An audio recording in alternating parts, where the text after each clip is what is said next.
Joining us now is Marc Short, Advancing American Freedom co-chair and former Vice President Mike Pence's chief of staff. First, Marc, before we get to your exciting announcement about your new group, what do you think about this play school with money? Well, Brian, we know it's all bunk at this point. The reality is it's not even going to create 2.7 million jobs. You'll recall that during the Obama-Biden administration, they had a giant stimulus plan that they promised shovel-ready jobs. After that bill was passed, it took 3 years to get below 7% unemployment in America.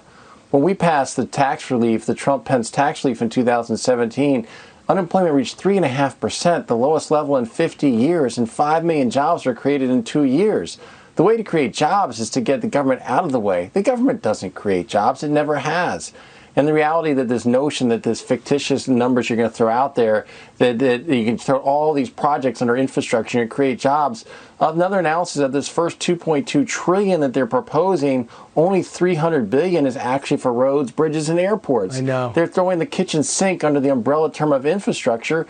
And the reality is that even if you were to do those projects, you're not going to create jobs because somebody has to pay for that, and that's the American taxpayer. Yeah, on a credit card. You got something exciting happening. We haven't heard much from the vice president since January 6th, and now he's got a new group. Advancing American Freedom Advocacy Group is designed to merge traditional conservative thinking with Trumpism. What's your role? What's the vice president's role?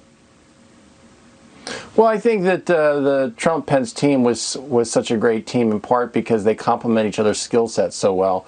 And so when Donald Trump chose Mike Pence to be on the ticket in 2016, the vice president had a long history deep inside the conservative movement of advocating for a lot of the traditional values and pro-freedom policies. But Donald Trump had obviously tapped into a whole new number of voters who were excited by the populist approach to say, we're going to secure our border, we're going to take on China and negotiate new trade deals.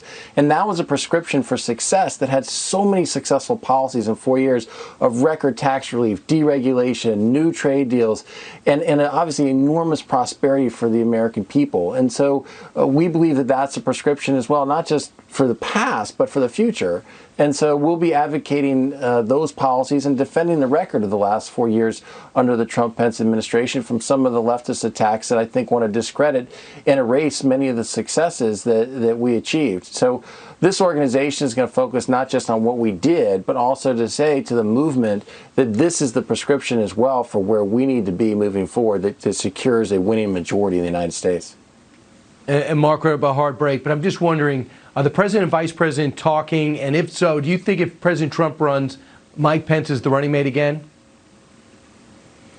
Well, I'm not going to comment on the second piece. That's leave that up to the president to comment. I think they had a great partnership and achieved a lot over the last 4 years. But they've spoken several times in the last few weeks. Most recently, the president called the vice president to congratulate him on becoming a grandfather just a couple weeks ago. Back in just a moment.